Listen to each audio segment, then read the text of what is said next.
Hey Israel, it's Ari here again. I just found a really interesting article on CNN. Actually found it on Saturday, but I wanted to share this with you because this is an example of how this movement, BLM movement, and this whole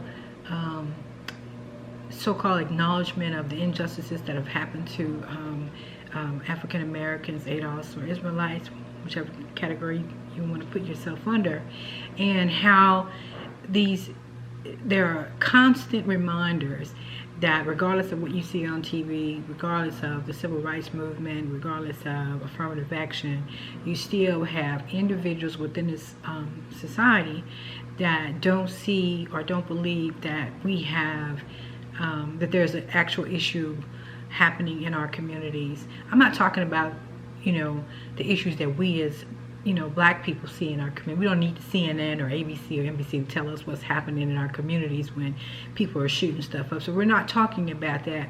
What I wanted to bring to your attention is that this is just a small example of the type of microaggressions that lets you know that this Black Lives Matter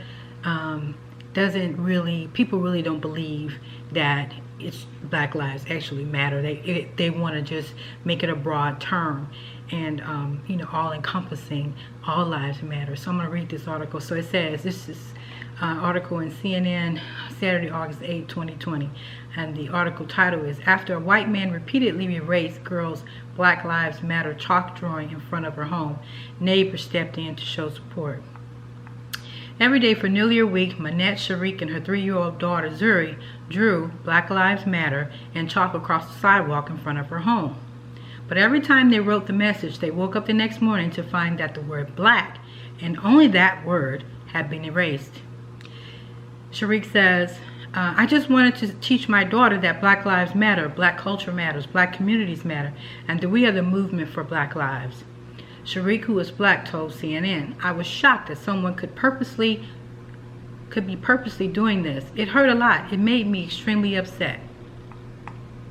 Following 3 days of what she called overwhelming frustration, Sharik wrote the message in direct view of her security camera.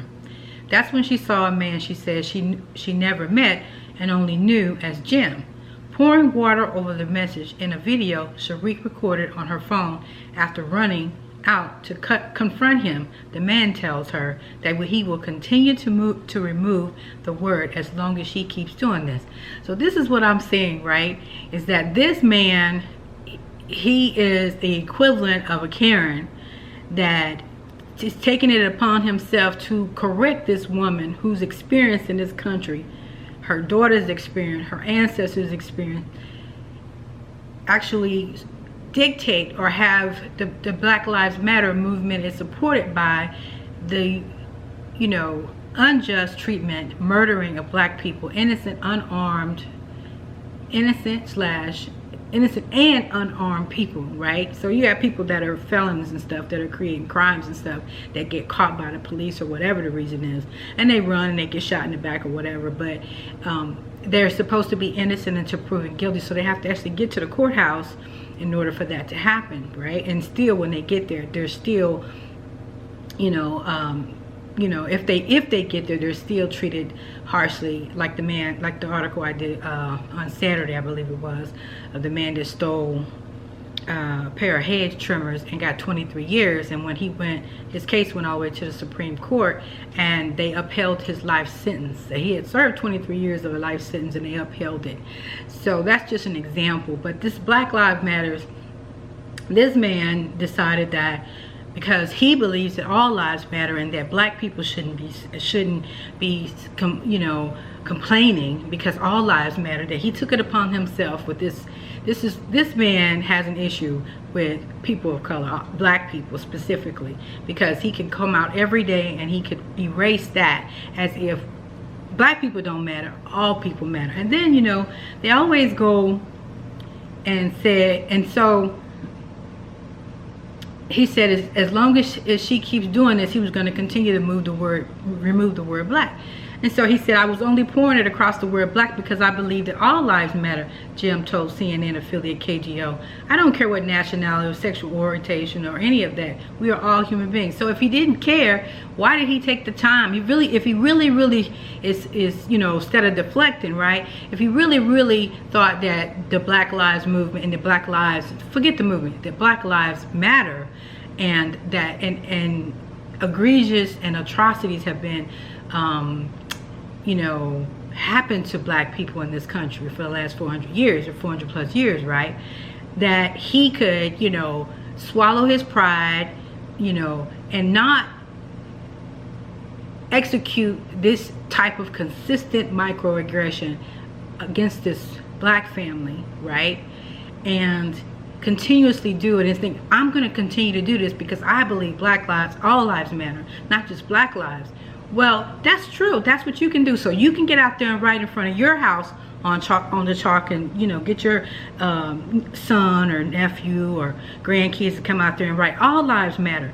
And more than likely, most people will see that and say, yeah, all lives do matter, and won't erase it. But they also say black lives matter, and they won't erase it. So this is the type of microaggressions that are still happening in lieu, you know, even though all this stuff is going on in this country. So this is just the mindset of an example of the mindset of some people in this country and what they do on a daily basis. How they like to go and, you know, let the air out of your tires, so to speak, or, you know, make you feel like, well, why are you so special? Well, if they are doing to you what they've done to us over the last 400 years, right? If you happen to have been in this country that long, right? Then maybe you could start your own movement. You understand what I'm saying? But this is something that's necessary. How successful it'll be, I don't know. But I can tell you that, you know, that Louisiana Supreme Court upholding that life sentence for stealing a pair of hedge trimmers, it's just that's a legislative example, judicial example of how institutionalized racism is supported. It's a part of the foundation of this country. And so this right here is a man that makes up, he's a part of the white community in this country, and this is just a small example of what the kind of things that they do. You know, and so he said, he added that he erased the black from Black Lives Matter because he felt in the beginning of the movement it had good intentions, but now the phrase has been hijacked. It doesn't matter if Antifa or if, you know, these fringe people are participating in those peaceful protests, and then they are the ones that are, you know, burning stuff and vandalizing and looting and all this stuff, whether in a group or organization or individuals. That has nothing to do with the truth about what's happening in this country to people, to black people, African Americans, ADOS, or Israelites. It doesn't, that doesn't take away because you think it's been hijacked. Who cares if the Black Lives Matter has been hijacked? What we want, I mean, that's great, but what we want is policy and laws change. We want a dismantling of a system that purposely targets African Americans, American descendant of slaves, Israelites. So that's what we want. So CNN could not reach Jim for comment because he has not released his last name. Sharik moved into that neighborhood 27 years ago. She said this was the first time she had ever faced with such a blatant display of racism. He had that much time, this is what she says, he had that much time and energy to take time out of his day, every day, to bring water and come to my home and erase black from Black Lives Matter, she added. It hurt a lot. As a black community, we are heartbroken by everything done against us every day. We just want change.